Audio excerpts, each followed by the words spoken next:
Hi friends, it's Miss Kathy here.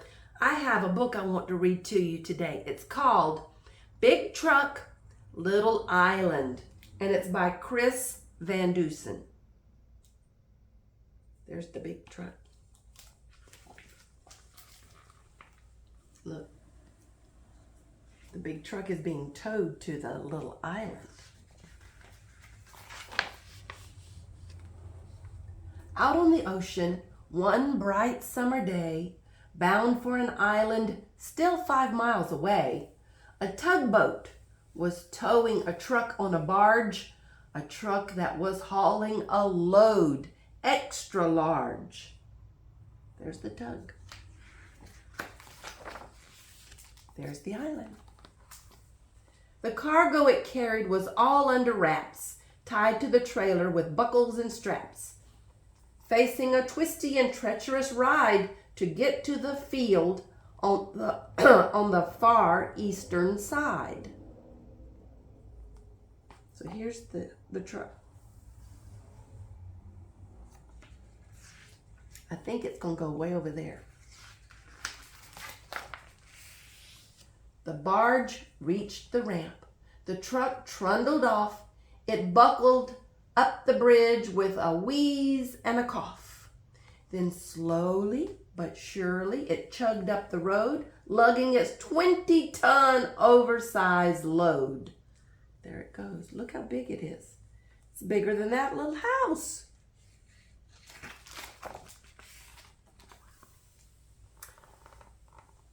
One narrow roadway transected the aisle, and the driver had driven it less than a mile when he came to a switchback, terribly tight, then felt the whole payload shift off to his right. Uh-oh, it's moving.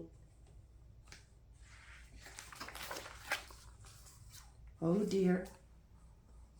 There it is. The trailer was tipping, everything slipping. The wheels in the way back were no longer gripping. They skidded and slid off the road, and then thud!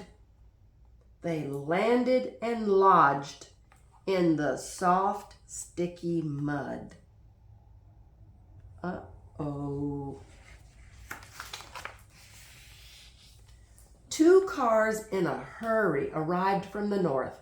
Then from the south came a third and a fourth. There's the north and here's the south. 1, 2, 1, 2. They waited and wished that the traffic was flowing. They had things to do. They had to get going. I think they're stuck. What do you think? Meg had a swim meet at 3 at the pool. She swam the fly for her team at the school. And Barry was already late for ballet. He needed to practice his battement frappe.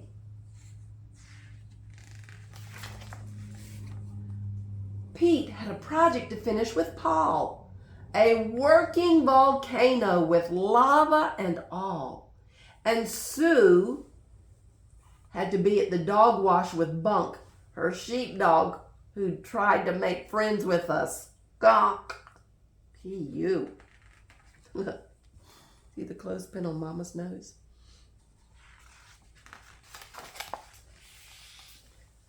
Parental frustration soon started to show. How could they get where they needed to go?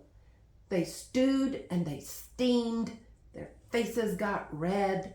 Then all of their children convened up ahead. So everybody got out and got together. Since Meg lived by Barry, and Barry knew Pete, and Pete was Sue's neighbor on Sycamore Street, and Meg was in art club with Barry and Sue, they quickly decided, as friends, what to do.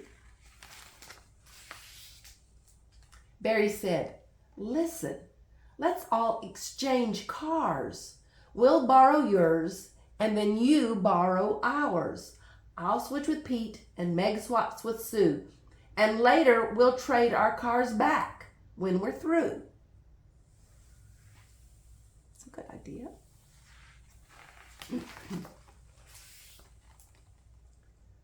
parents agreed the solution was great.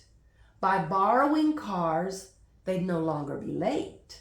And so they departed and went on their way to the pool or the dog wash or Paul's or ballet.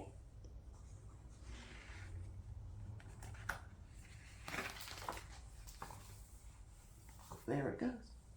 And as for the big rig, that too was okay.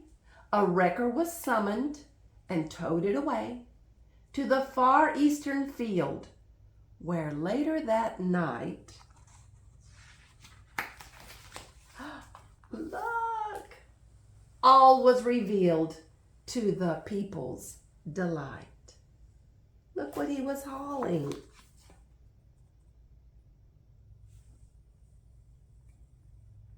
Now,